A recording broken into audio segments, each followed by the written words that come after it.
what the idea of and how we're trying to deal with this, but it's, it continues to be an issue. I'll just leave it at that. And so that's where Crystal's pointing there. That's where she is planning on placing her mobile home. That's part of the issue, and part of what we run into is whenever that happens and the property is not subdivided correctly and not platted correctly, the water, it's all for us, we're primarily utilities. Hector can explain some of this. The water side, the water has to come all the way from Athol, all the way down to that property, okay? Her easement is right along this tree line. Mhm. So, and then the sewer It's gonna come. comes right through here. We're not gonna allow access to that. We're not gonna recommend any access coming in from the road is this road right here. It's right behind that. We're not gonna recommend any access point there, so she's gonna have to enter her property from Athol all the way back. But again, that's kind of what we're trying to deal with as best we can, but that's her request, and that's kind of where we are. Okay. Council, any thought? I mean, we've discussed mobile homes placement a lot. We've done a lot of conditional use permits. Continues to be an issue. It's an issue. So we're saying that the area is not platted? No, sir. Right now, again, they survey the land. I think the confusion a lot of times, this is my opinion, is the misunderstanding of what a survey is compared to a plat. And it's, you know, from my standpoint, it may be some difficult for people to understand because they don't understand, well, why do I have to plat? What's the purpose of it? And what's the significance of it for, not only for them, but for you as the governing body. And the significance is, again, as from our standpoint, is as ownership changes, so does the land. And what I mean by that is, if some of these things aren't secured, and we can give you some examples, if you ever wanna hear some good stories, of where land is conveyed over to another landowner, people have gone and moved or whatever. And whoever takes that ownership of that land, finds these issues, and they'll say that we have one, for example, that they basically cut services off for a line that benefited more than one person. So you have these issues, and now we got landowners asking us, well, what are we, the city, gonna do about it? And it's like, well, do you have any sort of easement or right of way, or any permission, any rights to be able to receive water from this line, shared line, if you will, and it's happened on more than one occasion. And that's where, again, the platting process is important. Your platting process will give you, first thing it's gonna ask you, one important thing is where are you getting your utilities, primarily water, sewer, electricity. And on top of that, it's gonna show you easements, it's gonna show you, all that stuff that comes with ownership of land. Bobby can maybe think of some more ideas as far as platting goes, but that's what I can tell you from our standpoint is what we struggle with here, is trying to figure out when landowners are, because most of the time it comes from them, when they're in disagreement over whatever, property rights, they want, a lot of times, well, what can the city do to fix it? And sometimes we're just like, we don't know what we can do, but that we have had, I don't know, how many would you say, at least half a dozen issues of land ownership, more than that? Very least. Yeah, we've had our share of ownership issues with some of these properties. Did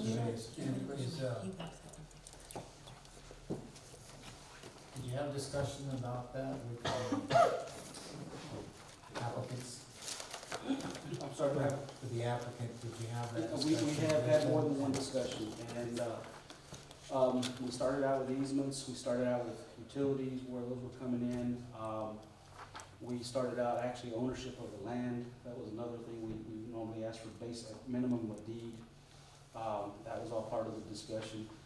And then again, where it gets a little hazy is again, the platting. What a plat is compared to a survey. What you see here is a survey. Bobby, you want to give any examples of the difference between a plat and a survey as far as the legalities of it? I don't know. The plat is just simply the laying out of parcels.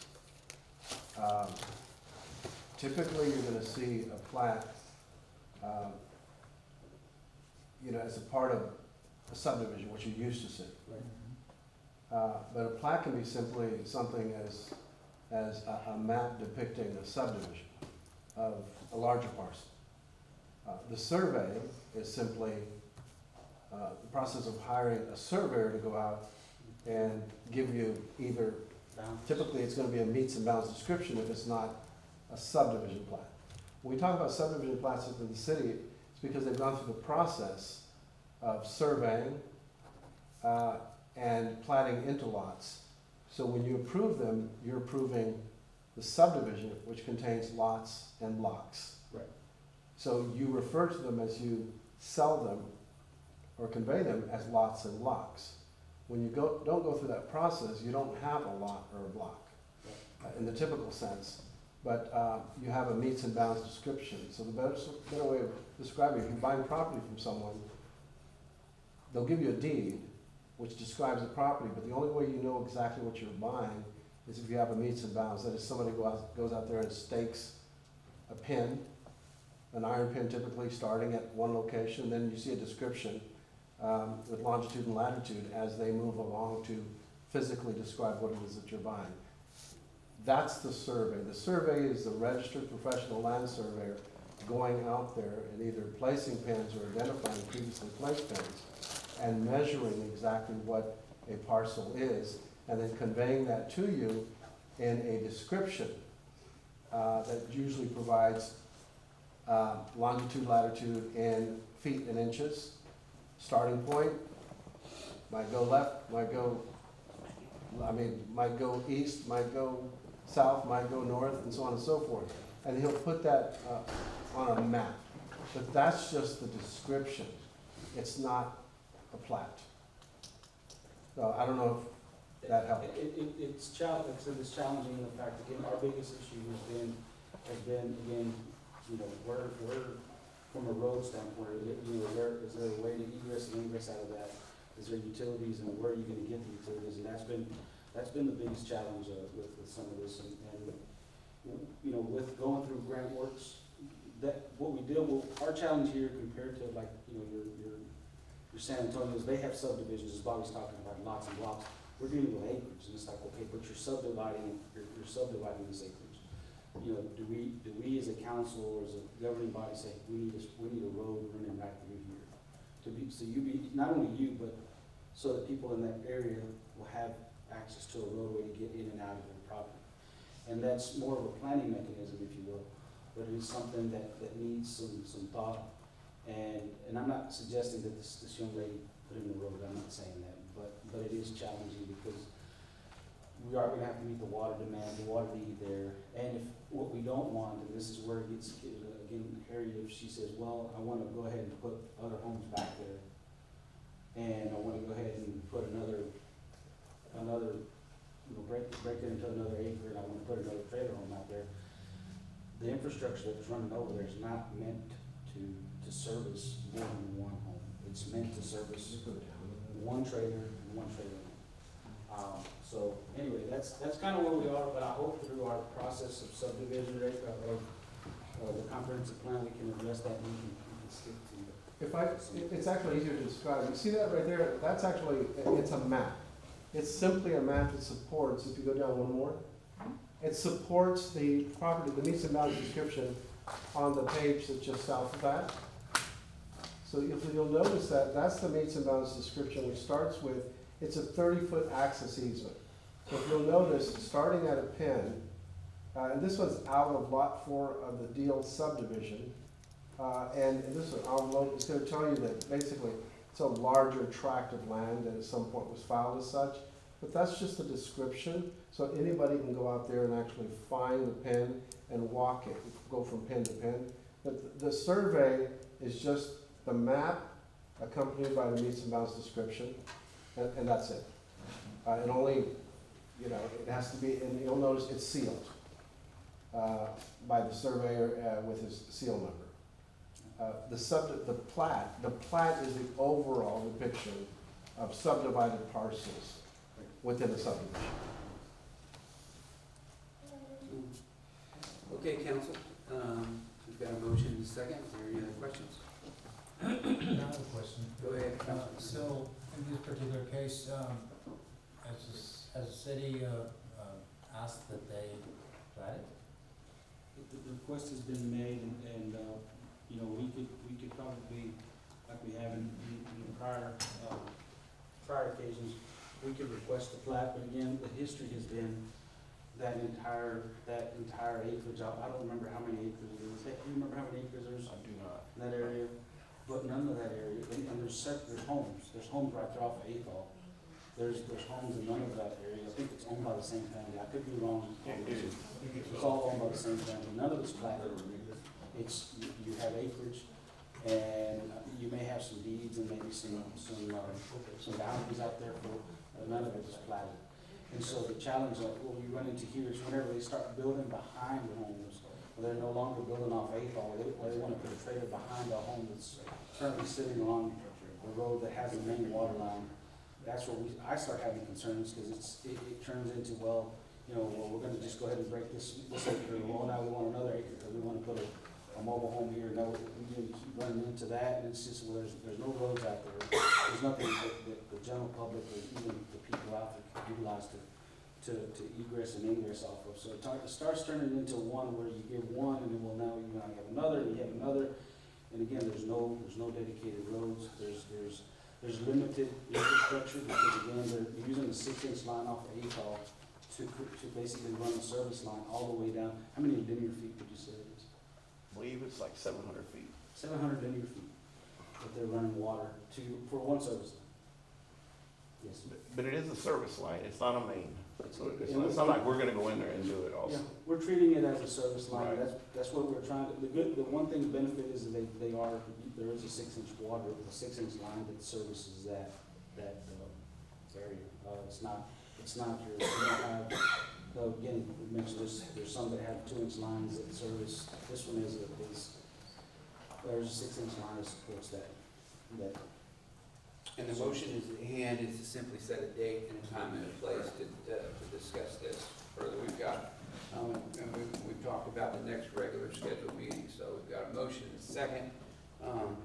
A positive vote will move that discussion to the next city council meeting, and a negative vote will decline it. So, got a motion second. I ask you more questions. Seeing none, I ask for a vote. All in favor, please raise your hand, please. Motion passes unanimously. Okay. Thank you, council. Mayor, we do have representatives here from the school. Okay. I did let them know past, but they would like to go. Okay. All right. Are you the prom requester? Okay. Well, you've been approved. So would you like the floor for a moment to address the council anyway? Sure. I wrote this whole little speech for nothing. Yeah, pretty much this is a piece of garbage at this point. But on behalf of the student, Pearsall High School student body, we thank you very much for allowing us to use the Civic Center on the April 23rd. We appreciate you very much. The community, coming together to help us, it means a lot. Through COVID, it's been very stressful to kind of fundraise. Since our freshman year, it's been very hard. And so, thank you very much, City Council. Thank you very much. Well, thank you guys. You've done good work. Congratulations. Have fun at the prom. What's the theme? Oh, that's great. Okay. All right. Okay. Well, good. So bring pictures. Yes, sir. All right. Okay. Thank you very good. much. Thank you for your time. Thank you guys. Be safe. All right. Thank you, council. Well done on that. Okay, now we're moving on to item 8F. Discuss and consider the sole purchase of the sole source purchase of commercial meter from Hydro Pro. I'm going to ask for a motion and a second, and we'll turn the floor over to our city manager. Do you have a motion? Motion by Councilwoman Hernandez, a second by Councilwoman Gondra. Calling for questions. At this time, I'm going to ask the city manager to discuss. I'm gonna defer to Jackie and Hector on this item, the purchase of those meters. Okay. Hector or Jackie, whoever first. Go up there together.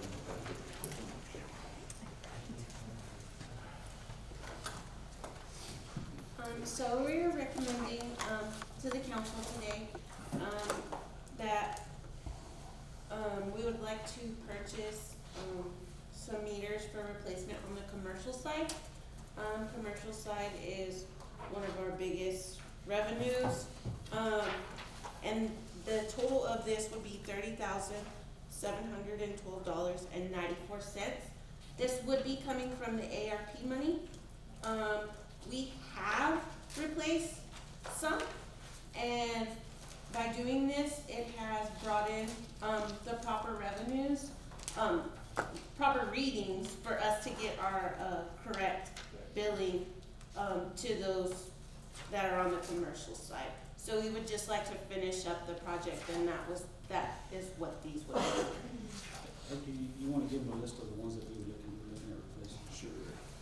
Well, basically, what we have, you should have 13, a list of 13 on your book, in your packet there. But there's really closer to 20 that we've done so far. And there's 12 essential meters that we have to replace here in the next few months here. So that's basically where we're at now. And there is an incomplete job at Westview Apartment. That's the only other big one that we have, that's major. But aside from that, it's 12 essential, random, all over town that we have to do. But we do have 19 on record that we've replaced so far. And just in a thumbnail sketch, we really believe we were under recording our actual usage, and therefore, this has increased revenues to an accurate number of what they originally should have been. And so, Yes, actually, we believe these will pay for themselves pretty quickly. yes. I think Victor, we have 12 on the list, I think, maybe I'm wrong. Don't go by that list. That list is some of the No, paperwork. the quote is. The Oh, quote, yeah, there's 12 essential. Yes. This is to meters do are still- 12 yes. commercials. Yeah, on page 60, council, you'll see the quote of the 12 meters. Of course, the bigger the meter, the more expensive it is. So a 6-inch meter costs us about $4,000. A 4-inch meter costs about $2,400. And a 2-inch meter costs about $1,400. So we're looking at replacing 7 2-inch meters.